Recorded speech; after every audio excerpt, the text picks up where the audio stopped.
निहारिका, तुम कहाँ हो? मैं आज भी तुम्हारी राहों में पलकें बिछाए बैठा हूँ, ये जानते हुए भी कि तुम पराई हो चुकी हो, अपने पति तथा बच्चों के साथ सुखद जीवन व्यतीत कर रही हो। और फिर मैंने ही तो तुमसे कहा था, सुमी की अपी, ये रात हम कभी नहीं भूलेंगे, फिर भी अब कभी मिलेंगे नहीं।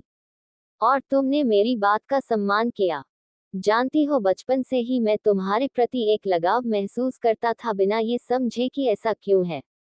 शायद उम्र में परिपक्वता नहीं आई थी, लेकिन तुम्हारा मेरे घर आना, मुझे देखते ही एक अजीब पीड़ा से भर उठना, मुझे बहुत अच्छा लगता था। नहीं, आज मैं अपने आप को समर्पित करने आई हूँ। मैं खुद को आपके चरणों में अर्पित करने आई हूँ, क्योंकि मेरे आराध्य तो आप ही हैं। अपने प्यार के इस प्रथम पुष्प को मैं आपको ही अर्पित करना चाहती हूँ। मेरे दोस्त, इसे स्वीकार करो। तुम्हारी आवाज भीगी भीगी सी थी। मैंने अपनी बाहों का बंधन और मजबूत कर लिया। बहुत देर तक हम एक दूसरे से लिपटे यूं ही खड़े रहे। चांदनी बरस रही थी और हम शबनमी बारिश में न जाने कब तक भीगते रहे कि तभी मैं एक झटके से अलग हो गया। तुम कामना भरी दृष्टि से मुझे देख रही थी, मानो कोई अभिसारिका अभिसार की आशा से आई हो। नहीं नहीं निहारिका, ये गलत है। मेरा तुम पर कोई हक नहीं है। तुम्हारे तनमन पर अब केवल तुम्हारे पति का अधिकार है। तुम्हारी पवित्रता में कोई दाग लगे, यह मैं बर्दाश्त नहीं कर सकता हूँ। हम आत्मिक रूप से एक दूसरे को समर्पित हैं, जो शारीरिक समर्पण से ज्यादा महत्वपूर्ण है। तुम मुझे, मैं तुम्हें समर्पित हूँ। हम जीवन में कहीं भी रहें, इस रात को कभी नहीं भूलेंगे। चलो, तुम्हें घर तक छोड़ दूं। किसी ने देख लिया तो बड़ी बदनामी होगी। तुम कातर दृष्टि से मुझे देख रही थी।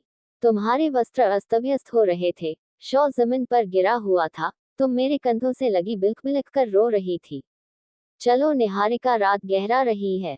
और मैंने तुम्हारे होठों को चूम लिया, तुम्हें शॉल में लपेटकर नीचे लाया। तुम अमृता बनी मुझ से लिपटी हुई चल रही थी।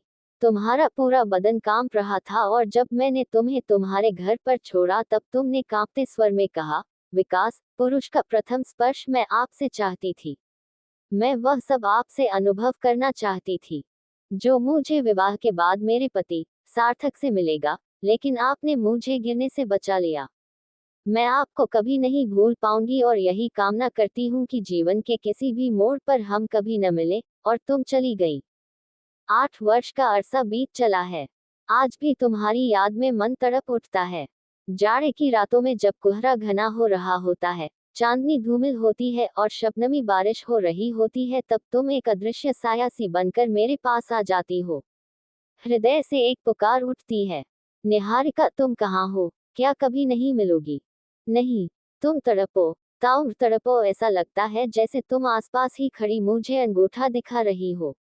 निहारिका, मैं अनजाने में तुम्हें पुकार उठता हूँ, और मेरी आवाज दीवारों से टकराकर वापस लौट आती है। क्या मैं अपना पहला प्यार कभी भूल सकूंगा?